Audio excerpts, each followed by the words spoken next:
Alright guys, before this video starts, I just want to show you something that I found, and it's freaking amazing. It's gonna blow your mind. It's the world's largest fingerboard!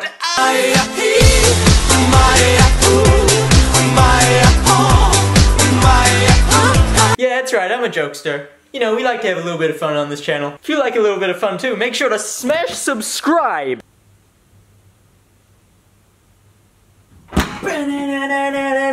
What's up, nerds? Welcome back to my DIY YouTube channel where we do DIY things. Last time on DIY with David, we made a cardboard fingerboard, and I got a lot of comments on that video saying, yo, you should make a skateboard. So in this video, we're making a wooden fingerboard. No, but I actually got a lot of comments saying to make a wooden fingerboard because of the cardboard one, and I've actually dabbled in the wooden fingerboard making business in the past. Not business, I never like sold them or anything. But I used to make a bunch of my own fingerboards, and today I will show you how I did that. We might as well be a DIY channel at this point. I'll try find some of the fingerboards I made like 7 years ago. I managed to find a couple of the ones I made. These are actually probably some of the better ones I've made, but I've had some pretty disastrous ones. Yeah, I made these a long time ago. And I think they turned out pretty good, look at that. I even put a Berlin wood sticker on this one. There's not actually a whole lot of differences between making a wooden fingerboard and making a cardboard fingerboard. The only big difference is really that it's wood. Well, obviously that's not the only big difference. The way that you press it, for the cardboard one we just use two tech deck decks and put them in between clamps, but for a wooden deck, because the wood's a lot stiffer than cardboard, we're gonna use this special fingerboard mold. As you can see, it has two halves, and that's what we're gonna use as our mold. You can buy these molds online. I got this fingerboard mold from my friend for like $20, but I understand that not everyone has these, so I'm also gonna do it with two tech deck decks. Because you can do it with two tech deck decks, there's nothing wrong with that, it just the shape won't be as defined. Now I would tell you what fingerboard mold this is. The only like markings on this is GM12. But anyway, the materials, what we're gonna need: PVA, wood glue, a clamp, many clamps, the mold, and wood is called wooden veneers, and they can be a little bit tricky to find, but the way that I found mine is I got this whole pamphlet of sample wood from a carpenter's place. I got it from a carpenter, I think his name was Jesus Christ. His name was not Jesus Christ, actually.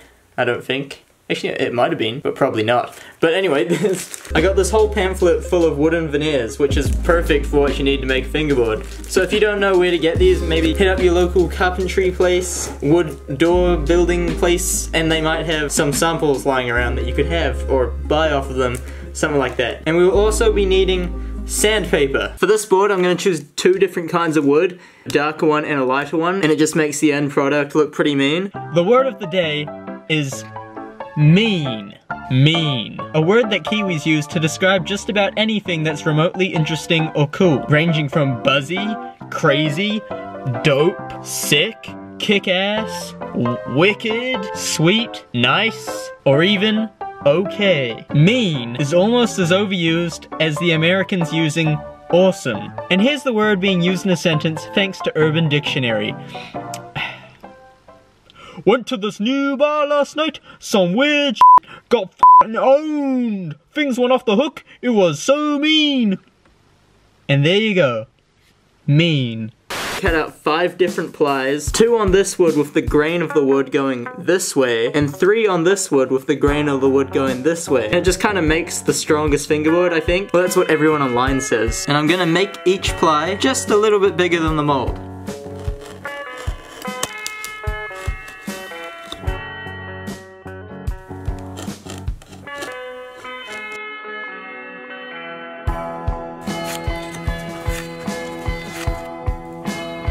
We're gonna take the glue and we're gonna put a bit on each of these. I'm just gonna use this offcut of veneer to spread the glue around. You wanna get it all over it.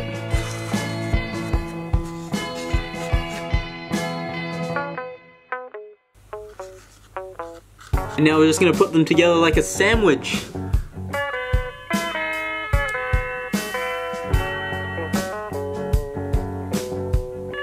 And that's it right there, a fingerboard sandwich. Put all of this into the mold.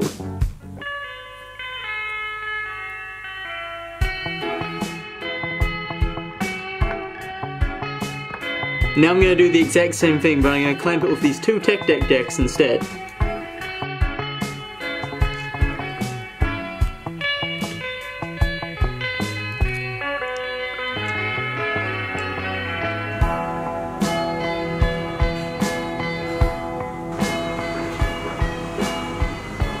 They look like they're gonna turn out pretty good, so I'm pretty hyped for them. So I'll see you guys in the morning.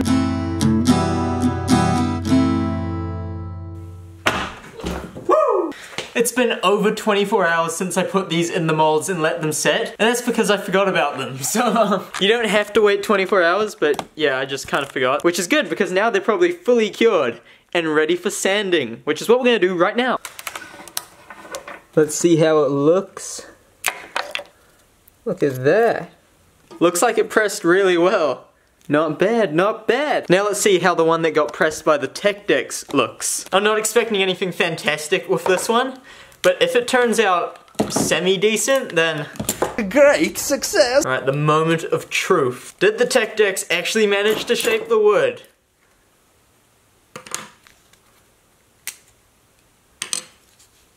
Oh, that's actually turned out really nice. I might actually end up liking this shape better. What I'm gonna use to shape these decks is just a piece of really rough sandpaper. Let's do this.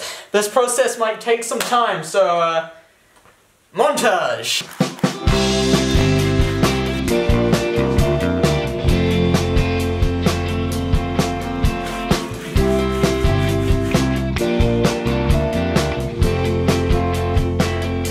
This is the part of the process that reveals what shape the fingerboard's gonna be. Because at the moment you can't really tell what the actual shape of the deck is. I'm only disingenuous because you'll find it less offensive than the truth.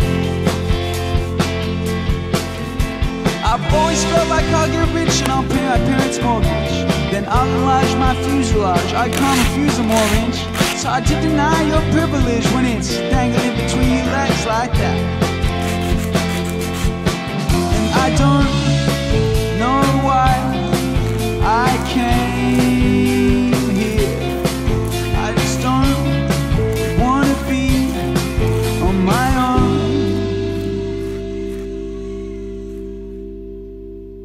And now I want to see you in June. I didn't get to see you in May. It feels like I've been waiting all year. And trust me, I've been waiting every day. Now I have the boards fully shaped. All I really gotta do now is make them look good, round out the edges, and just smooth them off with some finer sandpaper, and then I'll be ready to drill the holes, and then they'll basically be done. This is 180 grit, and I'm just gonna tear a bit off, and to round the edges, just go along the edge like this, until you get it to where you want it to be. So come on, come on. Oh, come on, come on. Now come on, come on. This step is really easy to overdo, so you want to make sure you don't overdo it, otherwise you're going to end up with some rounded edges that are just a bit too round.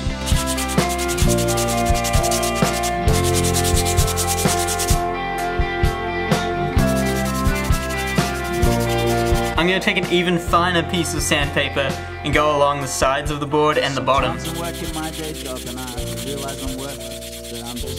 To make sure the holes are exact, I'm just going to drill through this tech deck that I've clamped on top of the board. As always, when using power tools, make sure that safety is #1 priority. This is the easiest, most effective way to make fingerboard. If I get famous, then I'm living in the Matrix, and I don't mind. Here's an actual wooden fingerboard that I bought. The holes have these things called countersinks on them, so the screw can fit into it, and it's flush on the surface of the board. So to put the countersinks into these boards, pretty much just use a slightly bigger drill bit and just drill slightly into each one of the holes. Now come on, come on. Now come on, come on. No countersinks? Come on, come on. Countersinks. The boards are at the point that if you wanted to set it up and use it, you could, and it would be perfectly fine. But I think because these ones have turned out pretty good, I'm going to finish them off with a clear coat of varnish, which will also make the wood grain and stuff pop a bit more, so it's just going to make it look a lot nicer. And also, if you want to put a graphic on the board, right now is the time to do it, so I think I might put a graphic on one of these. And by that I mean I'm just going to draw on it. I tried to draw a lightning bolt and it turned out pretty crap, and then I used a highlighter to make it pink. Now I wanna see you in June. I didn't get to see you in May.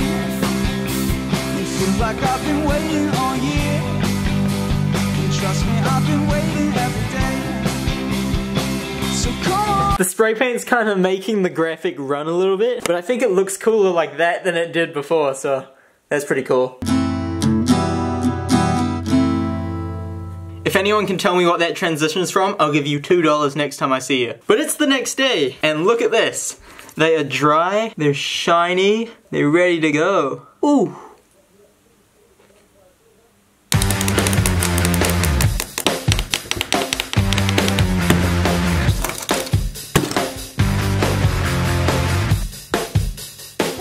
I went ahead and put some bearing wheels on them so they roll a bit better. And the final thing to do is test them.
And that's the end of the homemade fingerboard video.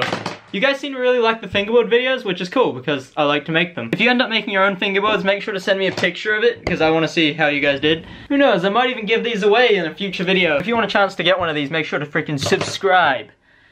And I'll see you in the next video. Alright, bye! Woohoo, make sure to subscribe. We don't know who we are. It'll take 5 days by car.